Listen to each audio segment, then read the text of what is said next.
Hello. As most of you already know, my name is Francine Westgate, and I'm the author of The Forgiveness Effect, as well as the twin sister of Charlene Farrington. I am deeply moved that you would select my book to do for your life group Bible study, and deeply honored as well.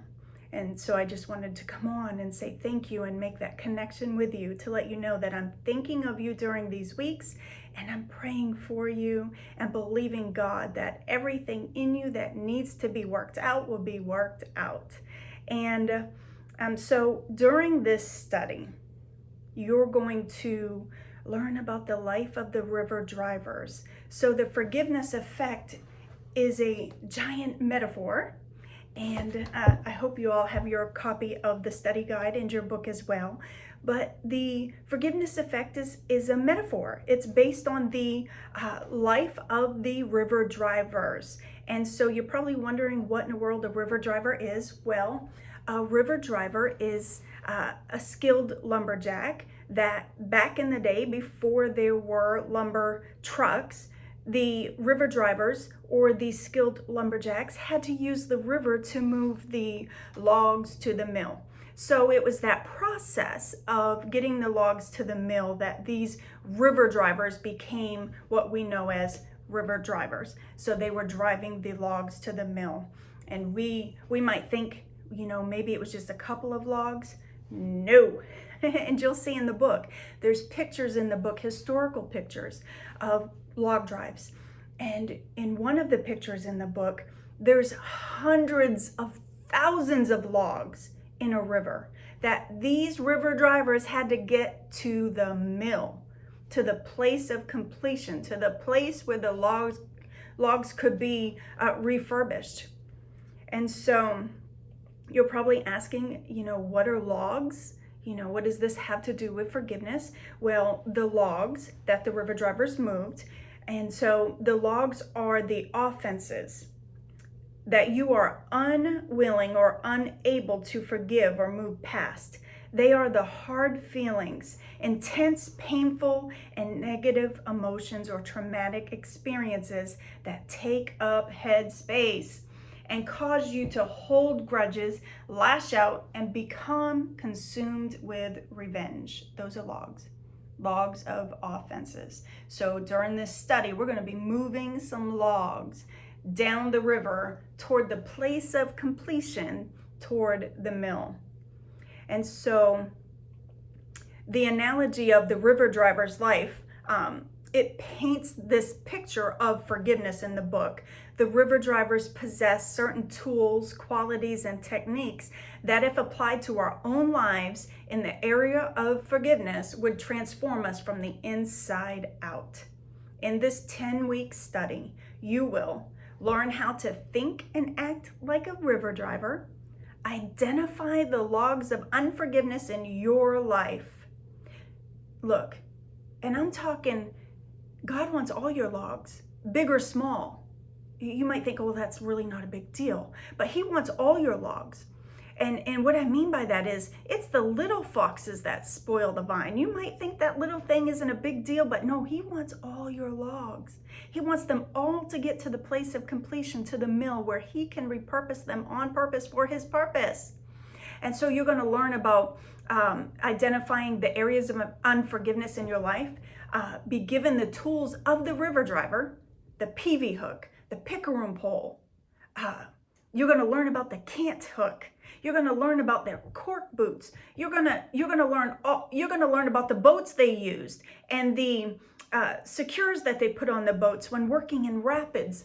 You're going to explore the 3 types of jams that hinder the flow of the Spirit in your life: log jam, wing jam, and center jam.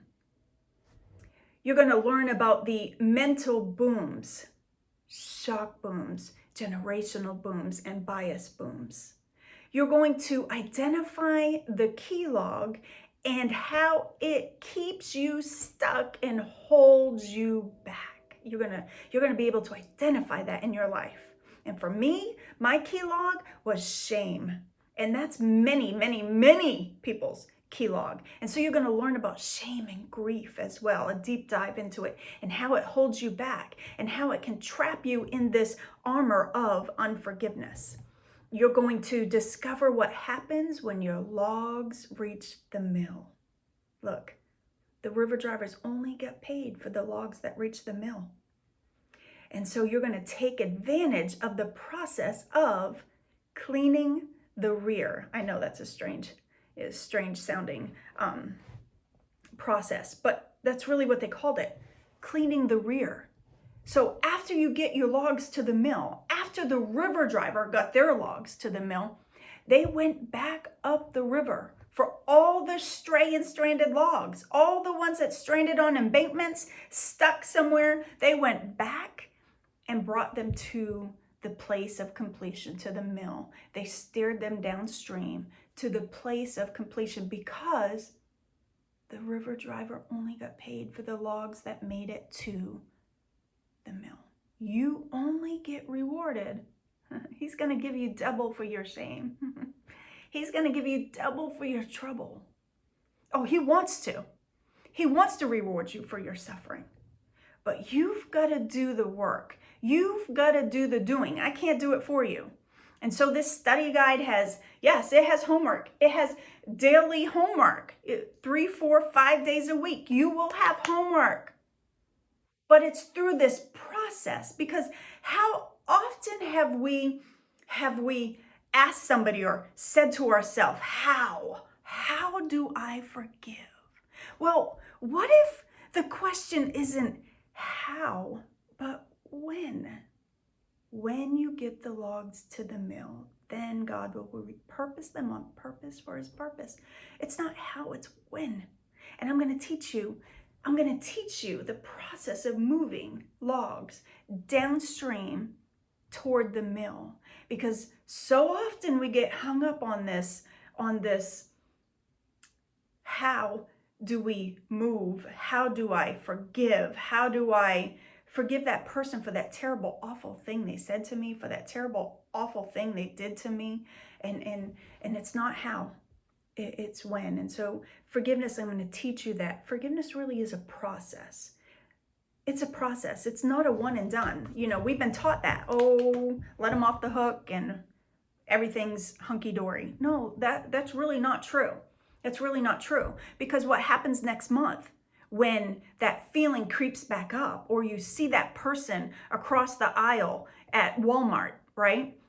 And all of a sudden you're hit with this, oh, I hope they didn't see me, and I hope they don't come over and talk to me. And you're hit with that feeling again. And then you think, well, what's wrong with me? I thought I forgave them. And then all of a sudden you're just overwhelmed with this feeling of what's wrong with me?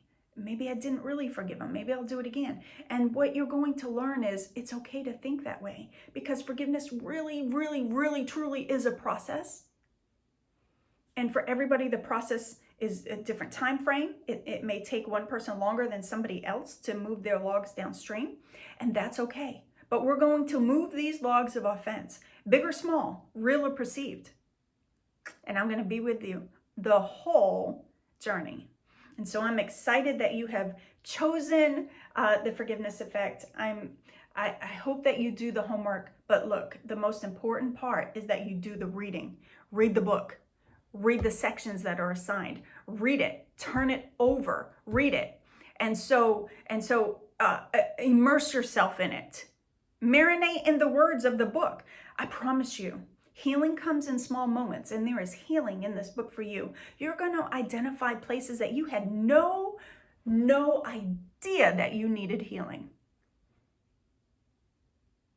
I know that sounds weird. You mean I don't know an area that's wrong with me? No, this is really going to teach you a lot of self-awareness. And you're going to do a lot of self-assessment. And the homework is going to help you break it down. And so I hope that you do both pieces, but most importantly, do the reading. And if you can't do all the homework, great. Do some of the homework. And engage in your weekly meetings when you come together in your small group. Engage. It should be a safe place, a place where you can talk about things that have happened to you, and that you don't have to worry about somebody else hearing outside of your walls. So I hope that you allow yourself to be vulnerable. Be vulnerable. Allow those walls to be torn down during this study, and allow yourself to discuss things that maybe perhaps you have never told any other person in your life. Maybe your life group would be the first time you've ever told somebody, hey, look, this happened to me as a child. And somebody else in that group will say, you know what? You are not alone. Me too. And that's what happens when we come together and we talk about things that have happened, and not rehashing and rehearsing in a way that's negative. But God wants to retell your story. He wants to take your pain and your suffering, and He wants to retell it through the lens of Christ, in a way that's helpful, in a way that's positive, in a way that helps somebody else find Christ. Because look, at the end of the day, it's all about Him. And if I had it to do all over again, look, I didn't ask to be raped by a stranger in the woods at 12 years old. I didn't ask to be sold to men by my uncle from the ages of, 6 to 10. I didn't ask for that. I didn't ask to grow up poor, so poor that we went to the bathroom on 5-gallon buckets, even in high school.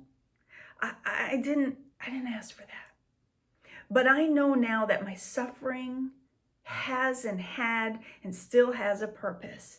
And I'm glad that I'm able to share my pain and my suffering from my childhood with you. And I pray that it helps you. And I pray that you are courageous and bold and daring in sharing your story, and allow Christ to retell it. And I can't wait to hear all of the feedback. I'm sure, please reach out to me. Messenger, Francine Westgate. Follow me on social media if you want to, but I would love to hear from you individually. And so I just wanted to thank you. Like I said, come on here and thank you. And by the end of the 10-week Bible study, you too will be a river driver. So I'll see you at the mill.